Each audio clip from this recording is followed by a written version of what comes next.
We've been using the IPC here at St Andrews for 2 years now, and the reason why we looked into buying it and bringing it in as an alternative to the curriculum we're currently using was because although our children were doing well, there was something just missing from their learning, and we felt that the children weren't engaging in learning as creatively and as excitingly as we would. They sort of missed something, and the passion that we had for teaching wasn't being inspired enough. So we looked at the international primary curriculum and fell in love with it, to be honest. Obviously the wow factor of the entry points got everyone involved very creatively.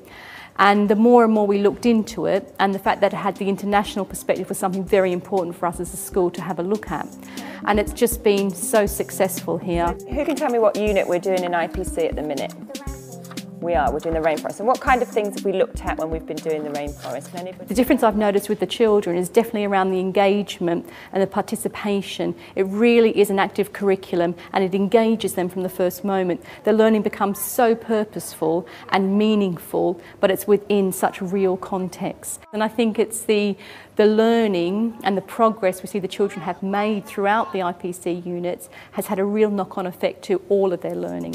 What kind of colours are you going to use then for your grass and on your hills? Yes, it is a topic-based curriculum, but it is not about soft learning, and it's not about going back to the days of the dinosaur and we're all going to have a go.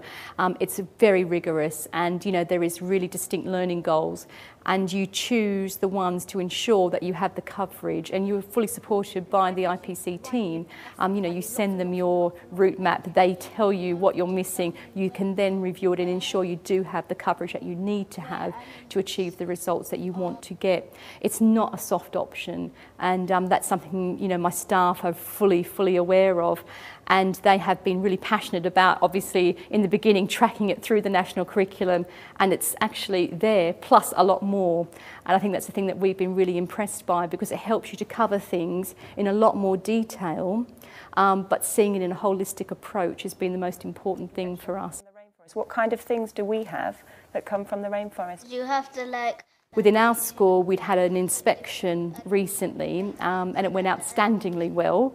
And the area that they were very impressed by was the curriculum we were providing for the children. I mean, they gave us comments about the curriculum being enticing, purposeful, creative, and they even actually commented about an IPC topic in our Ofsted report. So we were obviously very happy that we'd had looked in and bought that curriculum for our school. One thing that often people ask me is about, has it affected the attainment of my school? Because my school do attain very highly considering their starting point. And in fact, no, it's enhanced it, because the children are having much more time to apply the skills they're learning rather than just moving from one thing to the next. It's a really rigorous approach and has been thoroughly researched to ensure that that happens.